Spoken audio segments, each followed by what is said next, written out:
आज कांग्रेस पार्टी उत्तर प्रदेश के विधानसभा चुनाव के लिए अपनी पहली सूची जारी करने जा रही है। 125 प्रत्याशियों की सूची है, जिसमें से 50 महिलाएं हैं। क्योंकि ये एक ऐतिहासिक पहल है, तो हमने सोचा इस प्रेस कॉन्फ्रेंस के जरिए आप सबको थोड़ा बहुत इन प्रत्याशियों के साथ अवगत भी कर लें कि कौन है ये लोग, किस तरह की सूची है। हमने प्रयास किया है कि संघर्षशील और ऐसे प्रत्याशी हों जो एक नई राजनीति का पहल करें पूरे प्रदेश में। इसमें इस सूची में 40% महिलाएं हैं और 40% युवा भी हैं। हमें आशा है कि इनके जरिए हम एक नई उम्मीद और एक नई तरह की राजनीति प्रदेश में उभार पाएंगे। जो महिलाएं हैं उनमें से कुछ पत्रकार हैं, एक अभिनेत्री भी है, कुछ संघर्षशील महिलाएं हैं जिन्होंने कांग्रेस पार्टी में रहते हुए सालों के लिए संघर्ष किया है। हमारी एक आध जिलाध्यक्ष भी हैं जिन्होंने बहुत अच्छा काम किया है। उसके साथ साथ ऐसी महिलाएं हैं जिन्होंने बहुत अत्याचार भी देखा है अपने जीवन में और उसके खिलाफ लड़ा है। कुछ समाज सेविकाएं भी हैं जो अपने विधानसभा से लड़ना चाह रही थी, तो उनको भी हमने समर्थन दिया है और आगे बढ़ा है।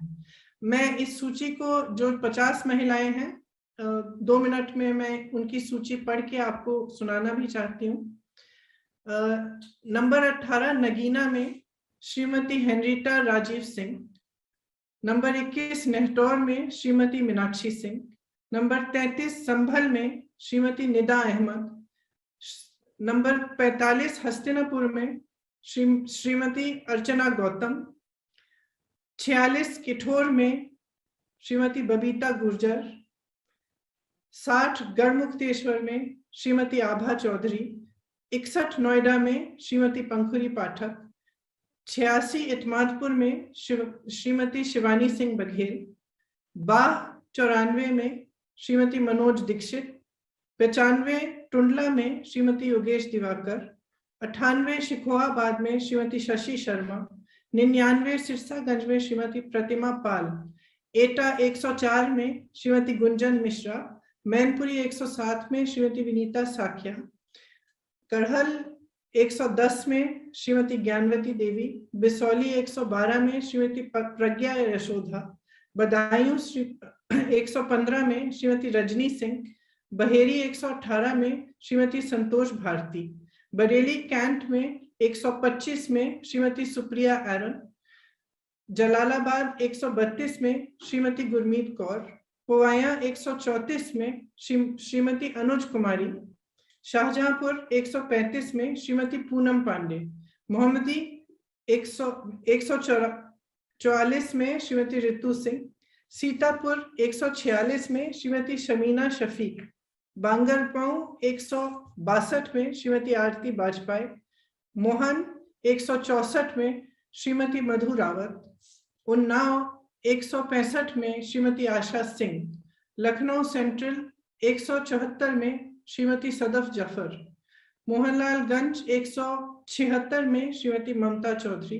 कादीपुर 191 में श्रीमती निखिलेश सरोज। फरुखाबाद 194 में श्रीमती लुईस खुर्शीद।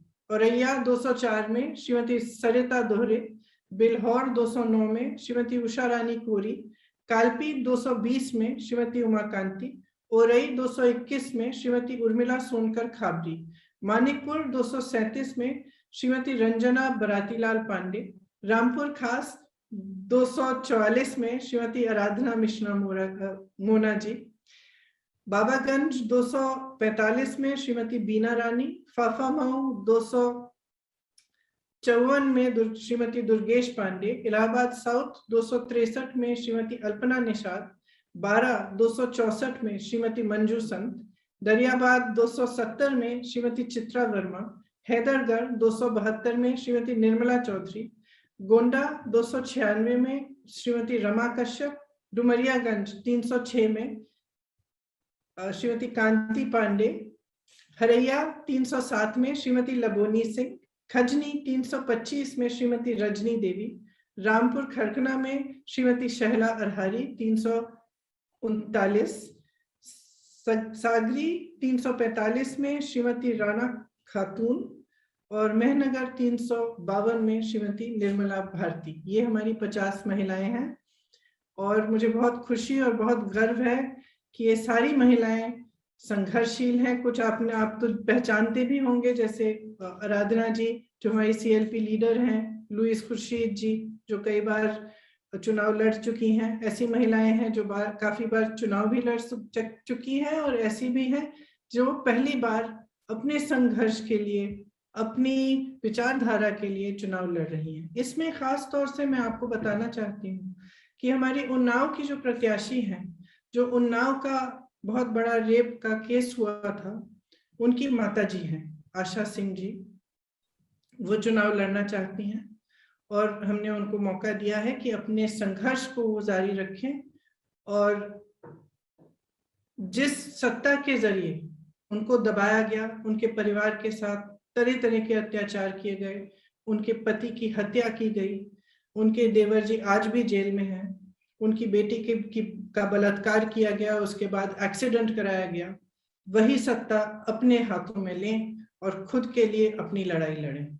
इसी तरह से सोनभद्र में जो आदिवासियों के साथ हुआ था, एक नरसिंहार आपको याद होगा कि हुआ था, जिसमें 13 आदिवासियों की मौत हुई थी।